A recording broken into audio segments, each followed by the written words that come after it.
Welcome back to the MovieBabble Podcast. This week you've got all three of us, myself, Nick, and Brennan, as we're talking about Tenet being moved back once more, some Oscars news about the Oscars being pushed back, as well as the Netflix Top 10, some new releases, and what we've been watching lately. So the box office is still fairly non-existent. Regal has unveiled kind of their lineup for the next couple weeks, and then AMC, I'm sure, will do the same. And drive-in theaters are coming back a little bit. But right now, it's still pretty much nothing going on at the box office, which has led the Oscars to push back the ceremony by 8 weeks. And they've already extended kind of the rules and timeline for movies that can enter into the Oscars.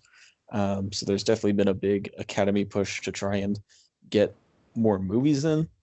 I don't think the Oscars will have as big of a problem as studios that can't make bank on their summer blockbusters will, just because most of the Oscar movies, wouldn't have released during this time of the year anyways. But I could be wrong. What do you guys think about the pushback? I think it's smart. I think it's something that I was definitely feeling that they would do as time keeps progressing and movies keep getting pushed back. I think they're probably nervous that you see all these big blockbusters now moving into the fall. They probably want to find a little bit more wiggle room for some of their movies. So they've moved now from February 28th to April 25th, and the eligibility, which usually is December 31 every year, is now February 28th. And then also more news the other day, the Golden Globes got moved, and they are now taking the Oscars' old spot on February 28th. So there's kind of a switch up everywhere.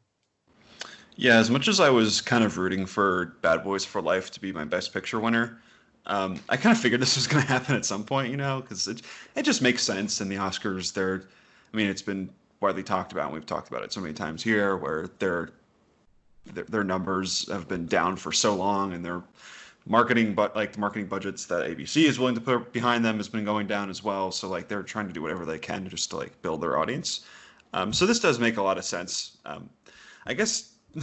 The new news with all of this is just that the U.S. hit their all-time high in coronavirus new cases in the past 2 days or something like that. So, it feels like we're already kind of hitting that second wave, or maybe we're just being stupid and the second wave still is yet to come. I feel like with all of this talk, it's the caveat, it's we have no idea what's going to happen in a month.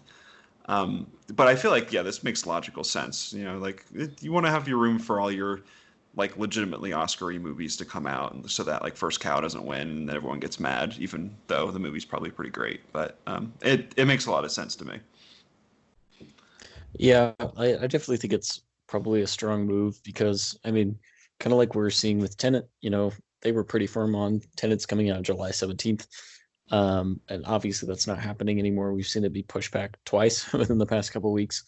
And I think we're probably going to see more pushback. I'm not going to be surprised if some of these August releases get pushed back into September. There's a good chance that the new Mutants could be rescheduled for the millionth time. Not that really is going to contend for the Oscars, but these smaller movies are going to be pushed back, presumably before something like Tenet or Mulan will get pushed back again. Yeah, so we're looking at Tenet now, obviously moving back to the August 12th from its previous July 31, and then prior to that, July 17. Tenet's really just kind of holding the line. They are obviously planning to be the first movie opening when everything reopens up. So they're trying to hold that line on August 12th. I'm wondering, though, if theaters are just going to really get frustrated to the point where they feel like they have to open, because by August, it'll be about half a year that theaters can't really open, and that's kind of a crazy thing. Now, I feel like a lot of areas of the states probably are at a point where they can potentially open theaters, but there are also a ton of areas, more populated areas, that obviously are far away from that point. It's really strange because I feel like a lot of the theater reopening was predicated on Warner Brothers and Christopher Nolan being really adamant on they were releasing on July 17th, and then after Regal and AMC releases their plan, they're like, nah, psych, we're gonna push back to August. So it's kind of a weird situation for them. Like you said, Tenet is going to be is trying to be the big welcome back to movies, at least here in the U.S. But now that it's moved back, we do have other movies slated ahead of it. I mean, we'll see what the deal is with Milan. Like, I don't really know there, but like Saint Maud, the A24 movie, that's apparently like their big horror movie that they release every year, kind of slid into that Tenet date right after it moved. So like, I feel like, I mean, there's no denying that like Tenet's just like the way bigger deal than Saint Maud is, even though like I'm sure a lot of the A24 merch bros would say something different. I feel like that possibility of it like being like this big welcome back to movies is kind of waning by the moment, and I feel like I don't know how you guys feel about this, but I'd rather just get pushed back to sometime next year and we just kind of deal with it then, rather than have this kind of like in limbo situation for as long as we have been in. Yeah, I'm actually a little bit excited that it got pushed back because that means we have an extra month of old stuff being brought back to the theater. So I mean, for me, I'm excited to see stuff like Jurassic Park, and mainly Jurassic Park, and some other more classic movies come back to the big screen. Collin, so you're in an area where there are some theaters open, right? Yeah, so there's a drive-in theater that's open, and there's a little mom and pop theater that's open. That's like a little 5-screen. Because basically where I live, we had a plan to reopen, and then our county commission was like, you know what, we don't need a plan. Everybody come back. So that's kind of where we're at. Mm-hmm.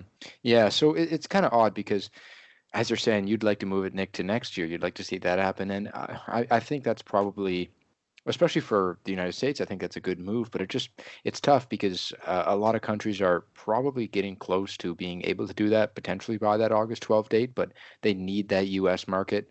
They need the Asian market. They need these big markets to be prepared. Like I know where I'm at, cases keep going down by the day. Some parts of the country haven't even reported cases within the last week. So we're starting to really look good around my area. But they really need that U.S. market. Yeah, I guess I'm just so tired of like this like back and forth between the theaters and Warner Brothers with just like all these different press releases and like Tenet like declaring like coming to theaters in its trailer and everything like that, which is, I mean, it's kind of funny for the memes because we can talk about like all of like the time travel of like the movie itself or whatever it is that they're calling it in the movie, and then like the release date changing, which is really funny. But yeah, like in terms of me, like I live in the greater Washington, D.C. area, which is still not great. I visited a friend in her apartment complex the other day, and I walked outside into kind of like a busier neighborhood in the area, and there was just like a line of 50 people waiting at bars, and like there was just like people just no masks anywhere, and I was like, wow, this is why I hate people my age. Like it's like the worst thing. Like I don't see any of this behavior changing anytime soon, so I'm just kind of worried that like I don't know, we aren't going to see any like major improvement anytime soon for even these August releases to work out. Yeah, I think domestically is going to be the big issue because like Corona's not really going to slow down stateside just because of that kind of management. But at the same time, like AMC's been pretty clear that if they don't open up, within the next couple of weeks, they're going under. So it's a really difficult situation for the theaters. Yeah, I get it for them. Like it just makes sense. Like, right, you have to run your business, and like Brennan and I discussed this, where it's just like that's kind of like the issue at the center of all this for so many people. It's like they want to be safe, but then they also have to earn a living, and it's really tough. And I don't think there's one correct answer for that. But I guess my issue is just more with Tenet itself, and there's just so many annoying people on film Twitter talking about it that I just get sucked into a Christopher Nolan black hole, and it's really annoying to me. But I don't know, like I get it. If you're a theater chain, you want to try to reopen because like you have thousands upon thousands of people who work for you, and like you might go into bankruptcy. Like yeah, like I understand all of that, and I think it's really really hard, and I think all this changes on a weekly basis for most people. Yeah, and I think people are kind of missing the point that there was actually this weekend the best platform to watch a Nolan movie on, with the Fortnite release of Batman Begins, The Prestige, and Inception. And I can't think of a better way to watch a Nolan movie than on a screen on your TV screen while other people are shooting cartoon bullets at you. I don't know if you guys saw the like how it looks. I saw some some interface screenshots of how it looked, and it's funny because you can't really move. Like apparently your character is kind of stuck in a place. You can jump up and down, but you're really just stuck there. But you're pretty much looking at a billboard within the game, and it's playing it's playing the movie. I was thinking that you could maybe have a full screen mode, like that would make more sense.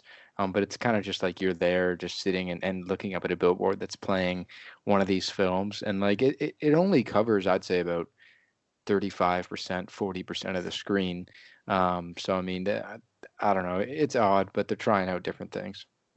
Yeah, considering how much of a stickler Nolan is for 70mm in IMAX, I wonder how pissed off he was when he learned about what all of this is and what they're doing with his movie. I just think that imagining that meeting in my head is kind of hilarious, considering he's the one guy left who's no, we have to shoot on film, and you will all see my movie in IMAX. I feel like Warner Brothers got kind of pissed that he kept standing so firm and pushing so hard for Tenet to get released in July that they're you know what? We're going to get him back. I mean, I'm looking at a screenshot of it now, and I don't understand why you'd want to watch a movie this way. I mean, this guy's character is blocking the screen he's trying to watch. I mean, I got some numbers here, though. I think they said there are several million people that at least tuned in. So I mean, it's not little. People did want to, I guess, see what happened, but it's interesting. I just think that's so funny. I just can't get over Nolan just because he probably didn't know what this is at all. They were oh yeah, we want to show your movie on this platform. It's yeah, sure, fine. And he realized what it was. He was oh my god, I hate everyone at Warner Brothers now. I figured it'd be something like this though, because they premiered the second Tenet trailer on Fortnite, and I have it, so I booted it up and I went on to look at it just out of curiosity, and it was that same thing, just on the billboard. So I'm so they'll probably do the movie like that too, and then they did.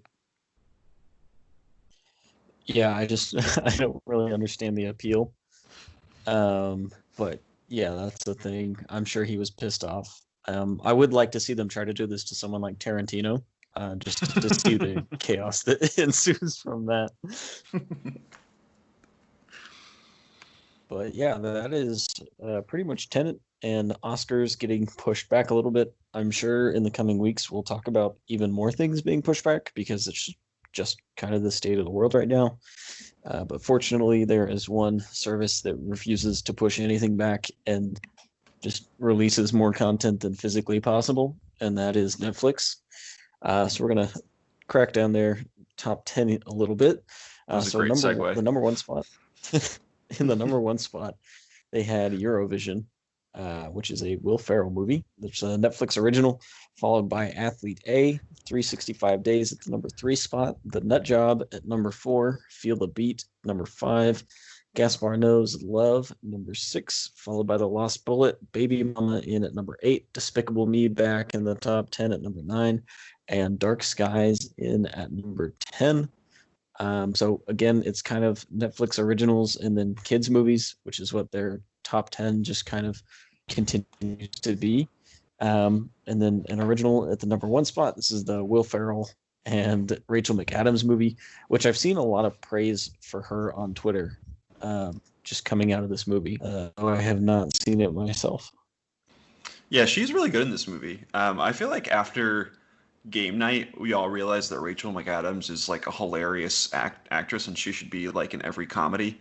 I mean, she was in other comedies earlier in her career, but I feel like that really reminded us all again, because she was on that True Detective for a while and she was trying other things. But I feel like Game Night was a huge movie in that way. But she's really good in that movie, and in this movie, and Dan Stevens is also really terrific as well. He plays he's supposed to be the antagonist of this movie. He's the Russian singer, but he's really not that bad. It's kind of weird how the movie plays it. And the movie doesn't really have an antagonist. It's just kind of Will Ferrell doing his man boy kind of stuff again. But yeah, the entire time I was watching this movie, I was just wondering why it exists, and I couldn't really think of an answer by the time this movie was over, and that was quite a long time, because this movie's over 2 hours. It's PG-13, which isn't a detriment in of itself, but I feel like ours when Will Ferrell really gets to let loose and go nuts, and I feel like he's always on a leash in this movie, and I feel like he is weirdly like one of the weakest links of this movie. Like he doesn't really do much of note. Rachel McAdams and Dan Stevens do what they can, but it's a very strange, very high concept idea for a movie. I can't say I really knew that Eurovision was a thing until this movie came out. So maybe it works better for audiences abroad, but I don't really know. It's just a very strange thing that Netflix brought into this world. Yeah, I've heard it's pretty odd. Which I mean, with Netflix at this point, that should be kind of expected. But yeah, I'll probably try and check it out sometime soon.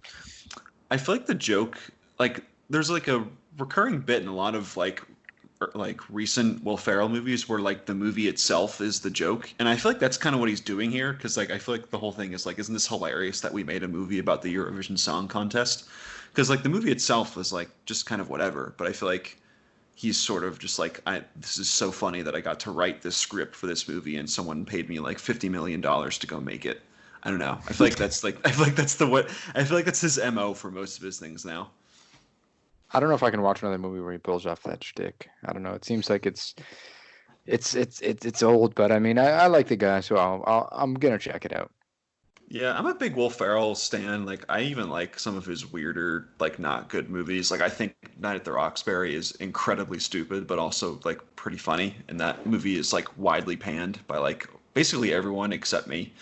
So I like a lot of his movies, but yeah, this one's just, I can't really say there's anything terrible about it. It's just sort of there.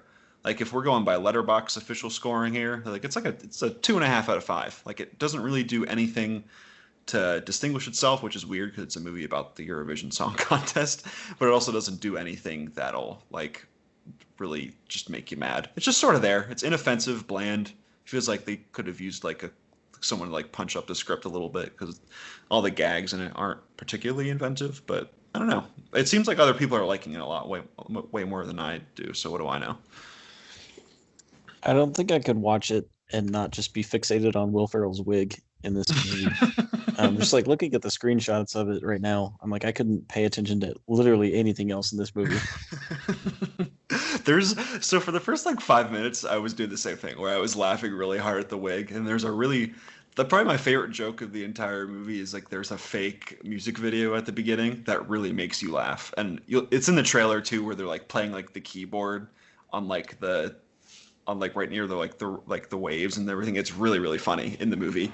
But after that, it just kind of like I said, I feel like the movie itself is the joke, and he doesn't do quite enough to like go past that. It gets a little tiring after a little bit. But yeah, the wig is hilarious, just as a meme. He's had some interesting hair over the years. He really has. Yeah, I was gonna say, I feel like his long blonde wig has popped up a couple times. Like he definitely had the wig in Blades of Glory, but I feel like this isn't too new to him. Yeah, I feel like all the time with him, it's just like, what can I do that I think is really funny? Like, so it'll be like, I always go back to like SNL when he like, there's that one skit where he just comes in like wearing the American flag, like G-string like thong and like stuff like that. Like he just loves like these sight gags, and for like 5 minutes it works pretty well in this movie. Then after that, it's like, oh yeah, he's in a wig. Rachel McAdams is there too.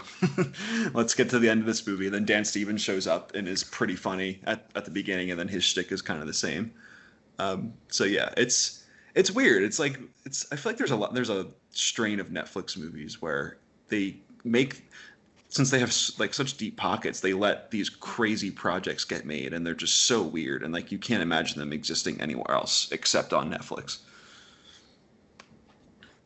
Yeah, and I mean, I feel like they're still getting kind of that attention bump since there aren't new movies coming out, and now some theaters and drive-ins are opening, but I mean Netflix is still just cranking out crazy amounts of content at a time when really nobody else is. Yeah, and I feel like Will Ferrell is kind of in that Adam Sandler role now, where everyone knows him, and if he's coming out with a movie, like regardless of like how bad it is or not, like people are gonna watch it. Like even like The House and like all these other like recent Will Ferrell movies, like they've done pretty well on VOD after the fact, even if they haven't done well in the theaters. So he's still a big draw. So it makes a lot of sense for Netflix to work with him.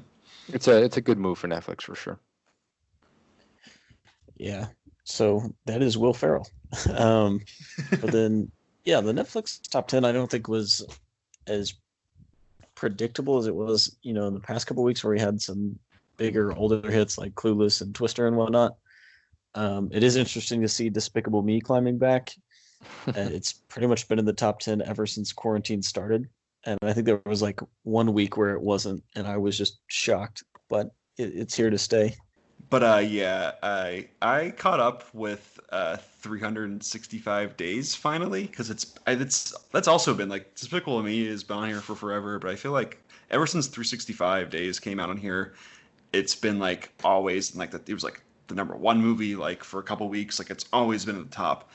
And I finally watched it, and I think this movie destroyed my brain. I think I actually exploded when I watched this movie, because it is like literally one of the most insane things I've ever watched. And I know there's a lot of hyperbole going around about this movie, and I think all of it's kind of accurate. And it's weirdly, this is like the one time that this like all this is true about a movie. So basically, this is a Polish movie, which is weird that it popped off like this. But so it's basically 50 Shades of Grey on just mounds of cocaine.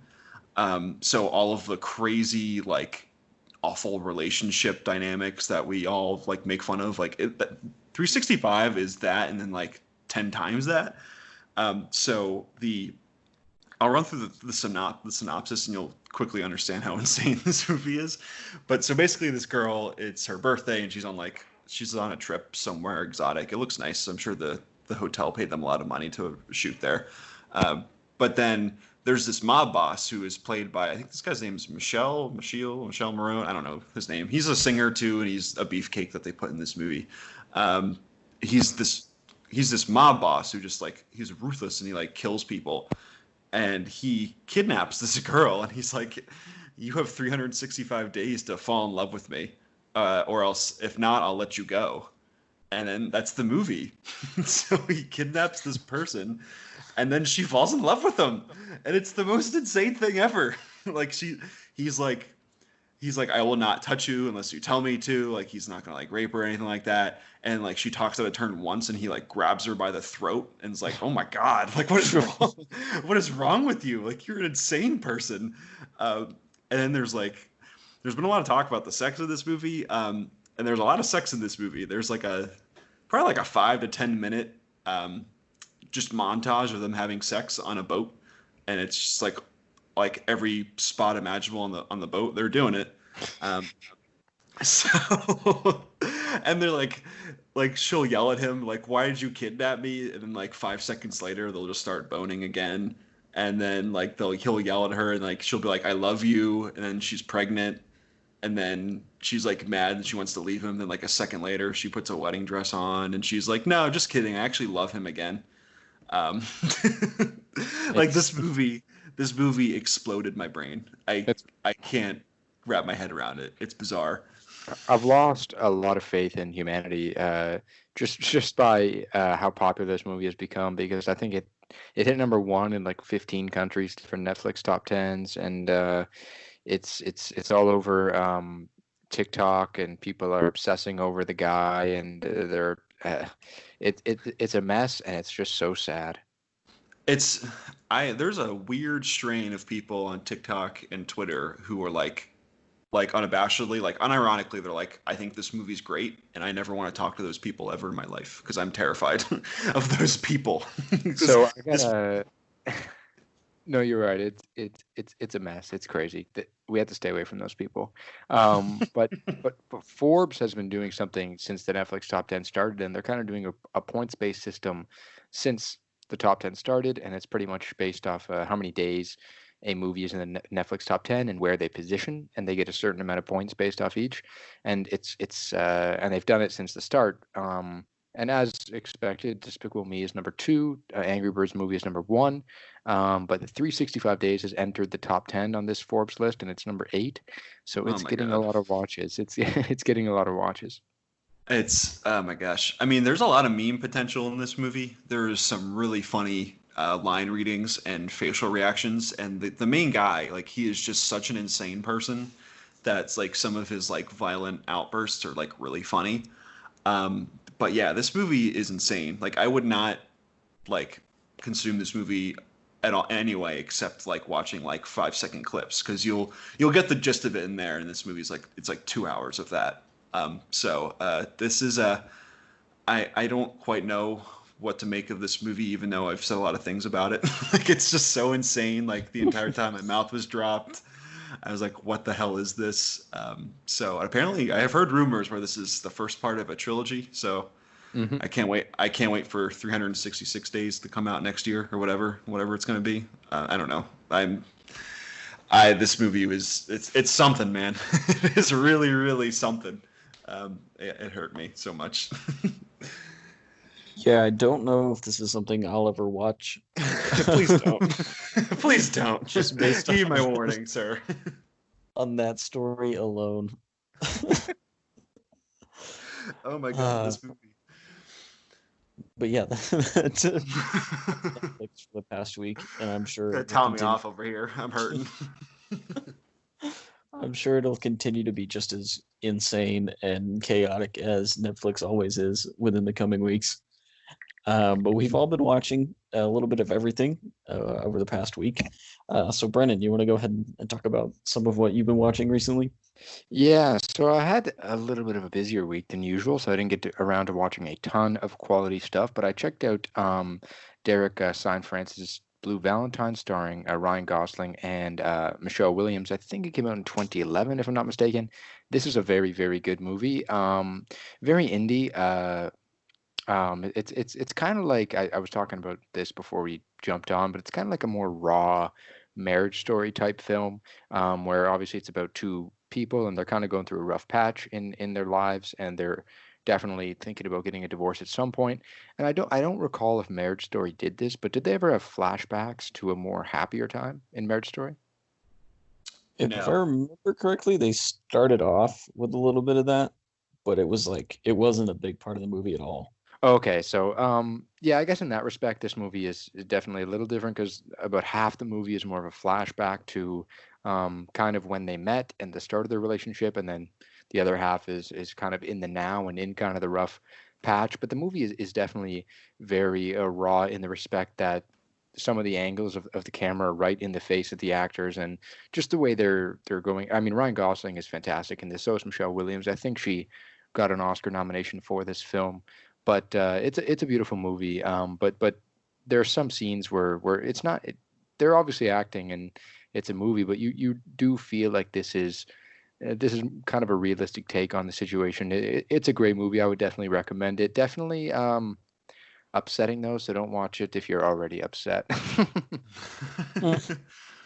I'm waiting for Derek Cianfrance's next movie, because I feel like he hasn't made one in like a while. Like, the last one was that movie he made with Fassbender and Alicia Vikander. Was that The Light Between Oceans, I think it was called.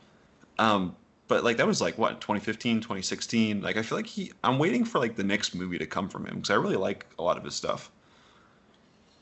Yeah, he did The Place Beyond the Pines with Ryan Gosling as well. So he's a solid director, and he shows it off for sure in this film. Yeah, and I haven't really been watching cinema at all this week. Kind of the same as you were. I've been kind of busy, but I did watch the 1978 version of The Hobbit, and that was just a bizarre hour and 15 minutes. Just like it was made by what later became Studio Ghibli, which I thought was pretty interesting. And it, like, the animation looks pretty cheap, and it's like set to this rustic, like 70s Arlo Guthrie sounding soundtrack that'll just like pop in and sing some of the songs that Tolkien wrote in the book, as well as a few originals. And then for some reason, every villain kind of looks like a cat, except for Gollum, who looks like the main dinosaur from The Land Before Time, which I don't understand at all, because it's like they have the exact same face. And then Smaug is a dragon, who for some reason looks like a cat in this movie. So it's very bizarre. The character design for Bilbo was just kind of horrifying. Like it was just a trip.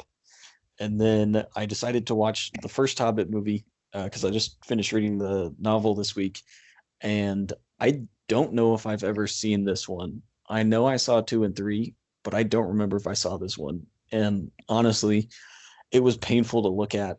It's just so oversaturated every time they go outside in the movie. Like every time there's a source of light on screen, you're just blinded by how bright, like how unnaturally bright everybody's face is, how unnaturally bright the background is.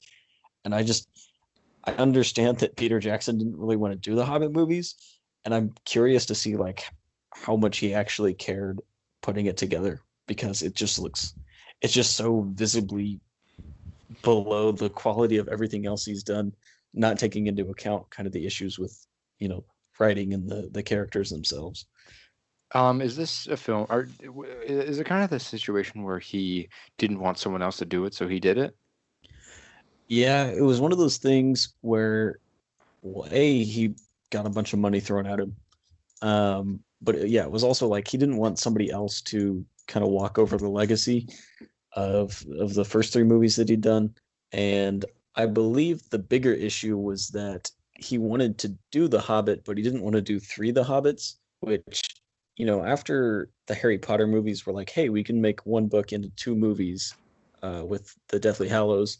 There's kind of that phase where everybody was like, okay, how can we split up, the final chapter? Like the Divergent series that never finished tried to do that. The Hunger Games did that. Like everybody was doing that. And so that was when Warner Brothers was like, let's take what is the smallest and most simplified plot of Tolkien's books and make it into 3 3-hour movies. And I think that's what he was more upset with, because there's really not enough material there to stretch over 9 movies. Yeah, I think over 9 hours a movie.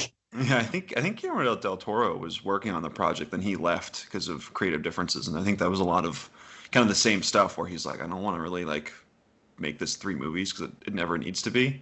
I feel like everyone's lasting memory of those movies are like the high frame rate sucks and the movies are ugly to look at, and they're also just way too long. I think that's all we remember of those movies. It's really interesting, but I haven't seen it, but I know out there somewhere on the internet, on the interwebs, there's someone did like a fan edit of all 3 movies and they cut it down to 1 movie itself, and I would really like to watch that and see how it plays, because yeah, there's just like so much fat in these movies, and like there's like the Evangeline Lilly like love like triangle romance, whatever it is, like that they throw in there just because they need to pad out some extra time. Like yeah, I don't really remember much of these movies at all, except that I just remember Benedict Cumberbatch's behind the scenes smog work, which is still like one of the funniest things I've ever seen in my life. I don't actually mind this trilogy. I don't think it's bad, but I don't think it's great either. And it's hard when you're comparing it to the original Lord of the Rings and just how incredible that was, and just how acclaimed those 3 films have been. So I mean, it's definitely like, even if these movies were 80% as good as those, that's still a significant step down from being some of the greatest films of all time, arguably. I feel like a lot of his career has been that, though. I mean, I know I'm a big fan of obviously his King Kong remake, and that's a movie too that studios were trying to make for a while and he wanted to do, but then he got the Lord of the Rings opportunity and the studio said, okay, we'll find someone else, and he said, no, please hold on to it, I don't want anyone else making that. So I feel like that's something that he's definitely used to. Yeah, and I think a lot of the issue too with these movies were because when he jumped on to work on it, and then it was like New Line and Warner Brothers, like they already had like the date set, and they were like, we're not deviating from this date, like sorry, like you have to make this. So that's why there's a lot more like green screen in these movies too, and it just like, it's especially like when you compare it to like how timeless the original Lord of the Rings movies look. Like they just look so good, and they're always going to look great because they're all so practical and tactile. It's just gross looking to see all of like the third one, you have like the massive armies of all CGI, and it's like, oh my gosh, it's such an eyesore. Yeah, and the thing is, like, the biggest issue is like The Hobbit is a much more inferior book compared to the original 3. And even like Tolkien himself, after he wrote The Lord of the Rings, was like, I wish I could rewrite this book, because I didn't have everything together like I do now. And so I do like appreciate some of the stuff that Jackson is trying to do with it, like adding a little more depth to the dwarves, which are still pretty replaceable. Like there's only two that I can remember their names and that actually contribute to anything. But I appreciate that they're like trying to make a little more in that direction. But this movie also, like the first one in particular, just really wants to be the Fellowship of the Ring over again. And it's like 20 minutes into the movie before you actually meet Martin Freeman's Bilbo, because the other time is exposition and just like Frodo hanging around with old Bilbo in the Shire for a little bit. But yeah, it's interesting too, because like I did a deep dive on the animated versions of The Hobbit and The Lord of the Rings, and just like how troubled and messy the production of those kind of was. So Rankin and Bass, they're famous for all of their Christmas specials. They made The Hobbit in 1977. And then in 1978, a different company under United Artists made what they called The Lord of the Rings. So this is an entirely separate production that was meant to be a two-part film. And so it's The Fellowship of the Ring in the first half of The Two Towers, and then they never made a sequel to it. So then in 1980, Rankin and Bass were just like, you know what, we're going to sort of make a sequel to that movie, and made an unofficial sequel to The Hobbit and to the other Lord of the Rings movie that was just The Return of the King. So like even then, like just trying to get all these movies made and reaching the same scale as what was in Tolkien's brain was just incredibly challenging. Yeah, I think the original Lord of the Rings trilogy, like I don't have the same affinity for them as everyone else, as a lot of people do. I have nothing bad to say about them. I think they're incredible. I just don't rewatch them as much as like everyone else does. But I feel like they're kind of like one of the few unassailable just like achievements in film of like recent, of maybe since 2000 or maybe just like all time. Like it's just the amount of stuff they packed into it. And like, yeah, like Tolkien like had so much going on in his brain, and he put in like so much detail in those books. Like it's just, it is so incredible how they did that. And I think it's just kind of like The Hobbit really never had a chance. Like even if like if you throw out the like production issues, like it was like trying to compare or like make something that would compare to those at all. It wasn't going to work ever. And I think that's also one of the last triple productions. I don't think there has been one since. Yeah, I can just think Yeah, of I think Infinity War and Endgame. That's about it. And that's just two. Mm-hmm. And it's also interesting because this was, Christopher Lee died shortly after the last one was actually, I think, right before the last one was released. And like you can definitely tell, like his scenes is just like him in a green screen in London while everybody else is on location, because I mean at that point he was like in his 90s. So even like that kind of stuff just feels awkward. And there's a lot of CGI just around his face trying to de-age him, since The Hobbit takes place 60 years before Lord of the Rings. And obviously as an older man, he's aged quite a bit since in between the other Lord of the Rings and The Hobbit. Yeah, it's just tough. Like I feel for everyone who worked on those, because I can imagine just like how hard those are and how like all the moving pieces. Like it's tough. Like blockbuster filmmaking is just really really hard. And like the fact that those movies are like kind of make sense, like all things considered, I think is like sort of impressive on Peter Jackson's part. I don't know. Like it's so hard to. It's like lightning was never going to strike again. It's just tough. Yeah, rip. Maybe someday that Amazon will remake it, since they have the rights to everything now. Well, yeah, they have that TV show coming, but yeah. So I guess this week the one I really want to touch on is the new movie. I think it just came out last week. It's called Baby Teeth. It is terrific. So it stars Eliza Scanlon, who played Beth in Little Women. I think she's definitely someone to watch out for. She is such a good actress, and she's really good in this movie. But this movie it's a teen cancer dramedy, and I know that sounds just like you want to like puke when you hear that, because there's been so many bad versions of that. Like you have like that 5 Feet Apart movie that came out. Remember that movie? But like there's just so many bad like stupid maudlin tearjerker like cancer movies with teens, and there's so many emotions in them. They're like, so when I heard them when this movie was coming out, I was like, I don't really know, but I finally watched it, and it is so great. It's probably one of the best versions of this, and I think mostly just because it's not like the super Hollywood version of this movie. So this movie was it's an Australian movie, and it's incredibly Australian. And it took me like probably like half an hour to get on the movie's wavelength and get its sense of humor. Like it's very different from what you see if you're watching a lot of just romance movies like that come out of Hollywood and in California. But it's so terrific, and I don't really want to spoil a lot of this because the way this movie ends, it just hits you in the face like a bag of bricks. Like you just start bawling at the end of it because it's so perfectly done, and it just earns every second. But Ben Mendelsohn is in this movie as the father to Eliza Scanlen's character, and Essie Davis, from I think most people know from The Babadook, is her mother, and they're so good together. And it's like one of the few non villain roles for Ben Mendelsohn. He's just a really terrific dad in it, and I think he is sporting a really good mustache, which is kind of fun. But he is terrific, and he has just some unbelievable moments towards the end of this movie.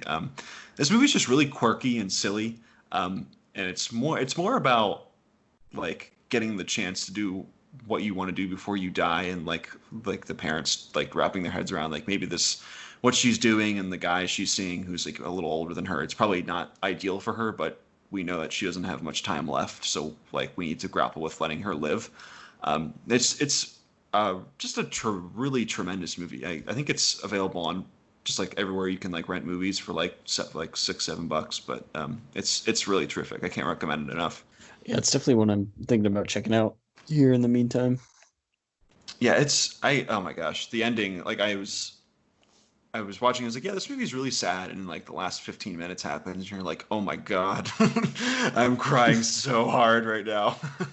Like you're like literally like you're in a glass case of emotion. Like you're the Anchorman meme. Like it really kills. It really kills you at the end. So yeah, I really recommend it. It's worth all the money it is to rent for it.